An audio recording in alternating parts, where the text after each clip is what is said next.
Welcome back students. Institution के ऊपर इस वीडियो व्याख्यान में आप सबका मैं Tribhuvanath Dubey, associate professor sociology, government arts girls college Kota, एक बार पुनः स्वागत करता हूं। इस अंतिम कड़ी में हम समिति और संस्था के बीच के अंतर को समझने का प्रयास करेंगे। हम पिछले लेक्चर्स में समिति क्या है, इसकी क्या विशेषताएं हैं, ऐसे कितने प्रकार होते हैं, इसके बारे में हम बात कर चुके हैं। इसी प्रकार से हम संस्थाओं के बारे में भी, उनके अर्थ, परिभाषाएं, उनके प्रकार, उनके महत्व के बारे में चर्चा कर चुके हैं। आज हम इन दोनों के बीच में के अंतर को समझते हैं।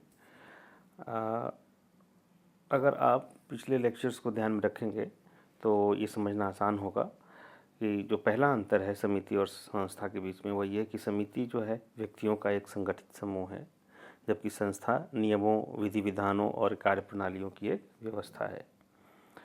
दूसरा, व्यक्तियों के समूह के रूप में समिति को देखा जा सकता है, अतः यह मूर्त होता है। वहीं संस्था अमूर्त है क्योंकि यह नियमों, कार्यप्रणाली आदि की व्यवस्था के रूप में रहता है और इन्हें देखा नहीं जा सकता। जो तीसरा अंतर है दोनों के बीच में, वो यह है कि समिति स्थापित की जा सकती है, यह बनाया जाता है कुछ लोगों के द्वारा विलफुली अपनी प्रमुख आवश्यकताओं की पूर्ति के लिए। इसको कुछ लोग एकत्रित होकर के और सोच समझ करके इसका निर्माण करते हैं। ठीक है, तो ये लोगों के द्वारा निर्मित है, परंतु संस्था जो है वह एक तरीके से धीरे धीरे विकसित होता है, एक दिन में नहीं, पीढ़ियाँ और युगों लगते हैं इसको विकसित होने में। और इसलिए यह नहीं कहा जा सकता कि संस्था का विकास एग्जैक्टली कब, कैसे और कहाँ पे इसकी उत्पत्ति हुई। समिति जो है वह संस्था की तुलना में अस्थायी होती है, उद्देश्य की पूर्ति होते ही ये समाप्त हो जाते हैं। परंतु जो संस्था जो है पीढ़ियों तक, पीढ़ी दर पीढ़ी चलती रहती है और समाज में लोगों की आवश्यकताओं की पूर्ति करती रहती है, इसलिए यह समिति की तुलना में अपेक्षाकृत स्थायी प्रकृति की होती है।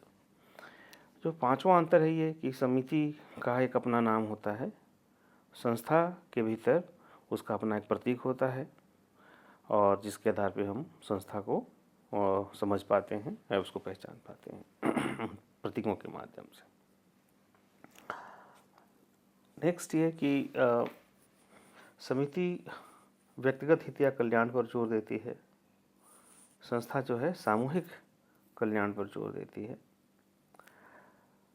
सातवां अंतर यह है कि समिति के कुछ निश्चित औपचारिक नियम होते हैं जो साधारणतः लिखित रूप में होते हैं, लेकिन संस्था के अलिखित या अनौपचारिक नियम होते हैं जो जनरीतियों, प्रथाओं, परंपराओं और रूढ़ियों के रूप में रहते हैं समाज में।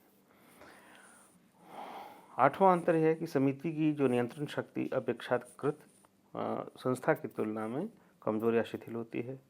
संस्था की नियंत्रण शक्ति अधिक होती है। संस्था द्वारा मान्य रीति नीति के विरुद्ध आचरण करना अनुचित और असामाजिक माना जाता है। नवा अंतर है कि समिति विशेष हितों या उद्देश्यों की पूर्ति के लिए बनती है, जबकि संस्था सामान्यतः मौलिक आवश्यकताओं की पूर्ति में योगदान देती है, जैसे यौन संतुष्टि, संतानोत्पत्ति, भोजन की व्यवस्था, शिक्षा की व्यवस्था, समाजीकरण इत्यादि। जो 10वां अंतर है वो ये कि हितों की भिन्नता के कारण समिति के कई प्रकार पाए जाते हैं। समिति के हितों की पूर्ति के लिए किसी न किसी प्रकार की संस्था का होना आवश्यक है। वहीं संस्थाएं विभिन्न समितियों के हितों की पूर्ति के साधन के रूप में कार्य करती है। 11वां अंतर इसमें यह है कि समिति एक पीढ़ी से दूसरी पीढ़ी को हस्तांतरित नहीं होती है आमतौर पर, लेकिन संस्था जो है वो एक पीढ़ी से दूसरी पीढ़ी में हस्तांतरित होती है और अपने साथ समाज की संस्कृति का भी एक पीढ़ी से दूसरी पीढ़ी तक संवहन करती है। समिति में जो सदस्य होते हैं वो मनुष्य होते हैं, लेकिन संस्था में व्यक्ति